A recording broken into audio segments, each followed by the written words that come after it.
Ya, Bung Ihsan, kan Anda bisa mengulas tentang hubungan terorisme dan media tadi itu, Bung Ihsan.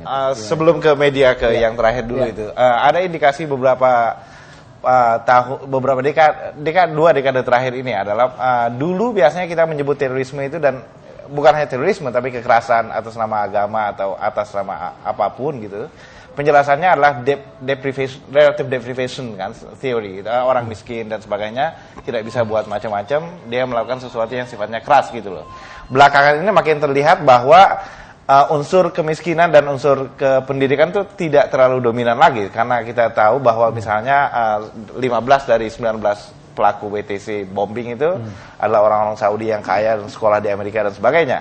Tapi penjelasan umumnya itu adalah bahwa mereka memandang itu bukan sebagai bukan kemiskinan atau keterbelakangan mereka sendiri, tetapi mereka memandang bahwa ada orang lain yang sana dan mereka merepresentasikan grup itu. Kira-kira gitu argumennya. Meskipun tetap saja harus kita diskusikan betul tidaknya, efektif atau tidaknya itu sebagai salah satu jalan keluar ya aksi-aksi kekerasan. Yang kedua tentang media, ya seperti saya sebutkan tadi, makin sekarang ini pesan-pesan terorisme, orang-orang yang disebut teroris itu karena direct victimnya itu sebenarnya bukan adalah victim dia yang sesungguhnya, tapi dia mau mengkhawatirkan orang yang membuat takut orang-orang lain di seluruh dunia ini. Media menjadi sangat penting gitu ya, dan kadang-kadang media ada berbagai isu yang sangat krusial di dalam media, kemampuan wartawan dan sebagainya, keterbatasan mereka. Tapi kira-kira kalau dilihat dari sudut pandang manfaat kaum teroris dari penggunaan media itu seperti itu. Jadi dia kepingin menyampaikan pesan-pesan ke seluruh dunia dengan cara, dan itu lebih mudah dilakukan dengan media.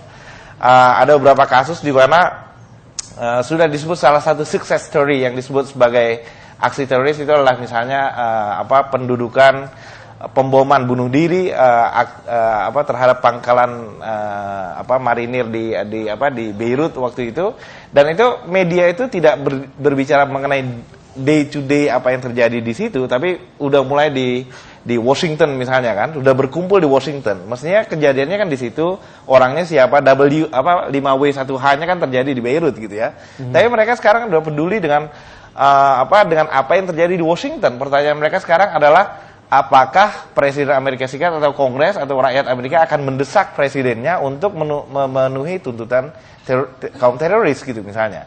Jadi sangat penting peran media itu, sehingga dan orang-orang yang disebut teroris itu sendiri sangat mengerti dan bagaimana memanfaatkannya kan. Bisa kalau kita lihat film-film mengenai terorisme atau dokumenter atau apa, kita lihat misalnya sebelum apa-apa mereka sudah berdiri gitu ya dengan bendera organisasi mereka di belakang, dan mereka menyampaikan tuntutan A B C D E F G, karena ini saya lakukan karena A B C D E F G itu kan.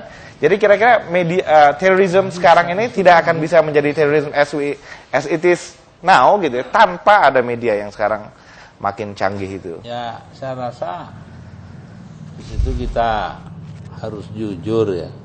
Ya terorisme gitu loh. Gak usah kita tutup-tutupi.